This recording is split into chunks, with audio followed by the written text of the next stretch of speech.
Jail నుంచి MLC కవిత విడుదల కానున్నారు. జైలు దగ్గర బీఆర్ఎస్ నేతల కోలాహలం నెలకొంది. ఇదే అంశానికి సంబంధించి మరిన్ని వివరాలు లైవ్ లో చూద్దాం.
రైట్, మద్యం కుంభకోణం కేసులో నిందితురాలిగా ఉన్న ఎమ్మెల్సీ కవితకు సుప్రీంకోర్టు బెయిల్ మంజూరు చేసింది. ఇదే అంశానికి సంబంధించి మరిన్ని వివరాలు మా ప్రతినిధి చందు అందిస్తారు.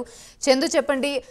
జైలు దగ్గర అయితే ఇటు కేటీఆర్ మాజీ మంత్రి హరీష్ రావు అయితే అటు బీఆర్ఎస్ కార్యకర్తలు ప్రతి ఒక్కరు కూడా జైలు గేట్ దగ్గర కవిత రాక కోసం ఎదురు చూస్తున్న చూపులనైతే మనం చూస్తూ ఉన్నాము. ఎన్ని పిటిషన్లు వేసినా కూడా ఇప్పటివరకైతే ఆమెకి బెయిల్ అనేది మంజూరు కాలేదు. తాజాగా సుప్రీంకోర్టు బెయిల్ మంజూరు చేసింది. అయితే షరతులతో కూడిన బెయిల్ అయితే మంజూరు చేసింది కవితకు. దీనికి సంబంధించి పూర్తి అప్డేట్స్ ఏంటి?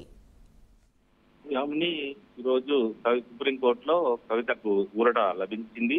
ముఖ్యంగా మద్యం కుంభకోణం కేసులో కవిత అరెస్ట్ అయి దాదాపు 164 రోజులుగా వస్తుంది. ఈ నేపథ్యంలో ఈ రోజు సుప్రీంకోర్టులో బెయిల్ లభించింది. కొద్దిసేపటి క్రితమే తిహార్ జైలు నుంచి బయటికి వచ్చారు. పెద్ద ఎత్తున కూడా ఈ రోజు బెయిల్ రావడంతోనే బీఆర్ఎస్ నేతలు కూడా సంబరాలు నిర్వహించారు. ఉదయం నుంచి కూడా నిన్నటి నుంచి కూడా ఢిల్లీలో కేటీఆర్ హరీష్ రావు అక్కడే ఉండి న్యాయ నిపుణులతో సంప్రదింపులు చేశారు, వెయిట్ చేశారు. ఇప్పుడు తిహార్ జైలు ముందు కూడా దాదాపుగా 2-3 గంటలుగా కూడా కేటీఆర్ తో పాటు పార్టీకి సంబంధించినటువంటి ముఖ్య నేతలంతా కూడా తిహార్ జైలు గేట్ వద్దే వెయిట్ చేశారు. ముఖ్యంగా సత్యవతి రాథోడ్ ఎమ్మెల్సీ, అదేవిధంగా మాజీ మంత్రులు సబితా ఇంద్రారెడ్డి, సింతా లక్ష్మారెడ్డితో పాటు వేముల ప్రశాంత్ రెడ్డి, మొత్తం అంటే ఈ బీఆర్ఎస్ పార్టీకి సంబంధించినటువంటి కీలక నేతలంతా కూడా ఢిల్లీలోనే ఉన్నారు. కవిత రాక కోసం అయితే ఎదుగుతాం. కొద్దిసేపటి రిలీజ్ అయ్యి బయటికి వచ్చారు. ఇంతలో బీఆర్ఎస్ శ్రేణుల్లో ఆనందం అయితే వ్యక్తమవుతుంది. ముఖ్యంగా చూసినట్టయితే ఢిల్లీ లిక్కర్ స్కామ్ లో మార్చి 15వ తారీఖున ఈడీ అరెస్ట్ చేసి ఢిల్లీకి తీసుకెళ్లింది. అప్పటి నుంచి ఆమె జైల్లోనే ఉన్నారు. అయితే ఈ రోజు కవిత బెయిల్ పిటిషన్ సంబంధించి ఈ రోజు ఉదయం వాదోపవాదాలు సుప్రీంకోర్టులో జరిగాయి. సుప్రీంకోర్టులో కవిత తరపు ముకుల్ రోహత్గి కూడా దీర్ఘంగా వాదించారు. దాదాపు గంటన్నర సేపు వాదనలు వినిపించారు. కవిత నిందితురాలని చెప్పి ఎక్కడ కూడా ఆధారాలు సమర్పించలేదు. ముఖ్యంగా 100 కోట్ల స్కామ్ అన్నారు, కానీ దానికి కూడా సంబంధించి ఆధారాలు చూపలేకపోయారు. ముఖ్యంగా ఒక మహిళను 5 నెలల పాటు జైల్లో ఉండడం అంటూ కూడా ఆయన వాదన చేసిన పరిస్థితి మనకు కనిపించింది. ఈ నేపథ్యంలోనే ఖచ్చితంగా బెయిల్ ఇవ్వాల్సిందే అని చెప్పి కూడా చెప్పడం జరిగింది. ఈ నేపథ్యంలో ఈ రోజు కవితకు బెయిల్ అయితే లభించింది. షరతులతో కూడినటువంటి బెయిలే కవితకు ఇచ్చారు. ముఖ్యంగా చూసినట్టయితే ఆమె పాస్పోర్ట్ ఏదైతే ట్రయల్ కోర్టులో సబ్మిట్ చేయాలని కూడా చెప్పారు. ఆమె ఎక్కడికి ఎప్పుడు పిలిస్తే కూడా అప్పుడు విచారణకు కూడా హాజరు కావాలని కూడా చెప్పిన నేపథ్యంలో చాలా సుదీర్ఘ కాలం తర్వాత ఆమె బెయిల్ అయితే లభించింది. కుటుంబ సభ్యులు కూడా ఆనందాన్ని వ్యక్తం చేస్తున్నారు. ముఖ్యంగా కవిత భర్త అనిల్ కూడా ఢిల్లీలోనే ఉండి రోజు న్యాయ నిపుణులతో చర్చిస్తున్నారు. పలుమార్లు ఏదైతే ఈడీ కావచ్చు, సిబిఐ సంబంధించి ఏదైతే బెయిల్ కు రౌజ్ అవెన్యూ కోర్టులో బెయిల్ పిటిషన్ వేసినప్పటికీ కూడా అవన్నీ కూడా రిజెక్ట్ అవుతూ వచ్చాయి. చాలా కాలంగా హైకోర్టులో అక్కడ ఉన్నటువంటి రౌజ్ అవెన్యూ కోర్టు, అదేవిధంగా మిగతా వార్తల పిటిషన్లన్నీ కూడా ఉపసంహరించుకొని సుప్రీంకోర్టుకే వెళ్లారు. అయితే ఇటీవల ఈ లిక్కర్ స్కామ్ లో ఉన్నటువంటి ఏదైతే ఢిల్లీ డిప్యూటీ సీఎం మనీష్ సిసోడియా కూడా బెయిల్ వచ్చిన నేపథ్యంలో ఖచ్చితంగా కవితకు బెయిల్ వస్తుందని కూడా చాలా రోజులుగా ఆశాభావం వ్యక్తం చేసినప్పటికీ నిరాశే మిగిలింది. అయితే ఈ నేపథ్యంలో గట్టి వాదనలు అయితే ఈ రోజు ముక్కుల రోజుకి వినిపించిన నేపథ్యంలో కవితకు ఈ రోజు బెయిల్ అయితే లభించింది. ఈ రోజు ఢిల్లీలోనే కవిత ఉంటారు. రేపు మధ్యాహ్నం 2:45 శంషాబాద్ ఎయిర్పోర్ట్ కు ఆమె వస్తారా, నేరుగా ఇంటికి వెళ్తారా, ఫామ్ హౌస్ లో కేసీఆర్ ని కలుస్తారా అనేది మాత్రం చూడాల్సి ఉంది. అయితే కవితకి బెయిల్ వచ్చిన సందర్భంగా హైదరాబాద్ లోని తెలంగాణ భవన్ లో సంబరాలైతే మొదలయ్యాయి. అక్కడ కూడా జైలు దగ్గర బీఆర్ఎస్ నేతలు కోలాహలంగా ఎదురు చూస్తున్నారు.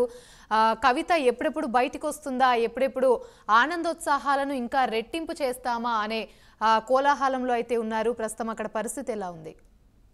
దాదాపు 5 నెలల సుదీర్ఘ కాలం తర్వాత ఆమె జైలు నుంచి విడుదలవుతున్నారు. ముఖ్యంగా చూసినట్టయితే నిజామాబాద్ మాజీ ఎంపీగా కవిత ఉన్నారు, ప్రస్తుతం ఎమ్మెల్సీగా ఉన్నారు. ఆమె సుదీర్ఘ కాలం పాటు నిజామాబాద్ రాజకీయాలు ఉన్నారు కాబట్టి అక్కడి నుంచి ముఖ్యంగా నిజామాబాద్ సంబంధించిన బీఆర్ఎస్ నేతల ఆనందానికి అయితే అవధులు లేకుండా పోయింది. ఎందుకంటే ఇన్ని రోజులు నిజామాబాద్ లో పెద్ద దిక్కు లేకుండా పోయింది పార్టీకి అనేటువంటి ఒక భావం ఉండేది. కానీ ఈ రోజు కవిత రాకతో వాళ్ళలో ఆనందం అయితే కనిపిస్తుంది. ఈ రోజు బెయిల్ ఎప్పుడైతే గ్రాంట్ అయిందో అప్పుడే తెలంగాణ భవన్ లో బీఆర్ఎస్ శ్రేణులు పెద్ద ఎత్తున సంబరాలు, బాణసంచాగా సంబరాలు నిర్వహించారు. పెద్ద ఎత్తున ప్రెస్ మీట్లు కూడా నిర్వహించారు. కవిత బెయిల్ రావడానికి కూడా ఆశించారు. అదేవిధంగా ఇన్ని రోజులు కావాలనే కవితను జైల్లో పెట్టారు. ఇది బీజేపీ కుట్రలో భాగంగానే ఇదంతా జరిగిందంటూ కూడా వాళ్ళు మాట్లాడిన పరిస్థితి కనిపించింది. ఇప్పుడు తీహార్ జైలు వద్ద కూడా పెద్ద ఎత్తున బీఆర్ఎస్ శ్రేణులు ఆ ఆనందాన్ని కూడా వ్యక్తం చేసిన పరిస్థితి అయితే మనకు కనిపిస్తా ఉంది. ప్రస్తుతం కవిత తీహార్ జైలు నుంచి ప్రస్తుతం నివాసానికి ఢిల్లీలో ఉన్నటువంటి కేసీఆర్ నివాసానికి కూడా వెళ్తారు. అక్కడ నైట్ అక్కడ ఉన్న తర్వాత రేపు హైదరాబాద్ కు చేరుకుంటారు. శంషాబాద్ ఎయిర్పోర్ట్ కూడా పెద్ద ఎత్తున బీఆర్ఎస్ తరలి వెళ్లే అవకాశం కనిపిస్తా ఉంది. ముఖ్యంగా తెలంగాణ జాగృతికి సంబంధించిన కార్యకర్తలు ఇప్పటికే వాళ్ళంతా కూడా ఢిల్లీకి కీలక నేతలంతా కూడా వెళ్లారు. రేపు పెద్ద ఎత్తున ర్యాలీతో మళ్ళీ ఈ కవితను తీసుకురావాలని కూడా వాళ్ళంతా భావిస్తున్న నేపథ్యంలో రేపు ఆమె నివాసానికి మధ్యాహ్నం 3:30 ప్రాంతంలో నివాసానికి చేరుకునే అవకాశం అయితే కనిపిస్తా ఉంది. Thank you Chandu.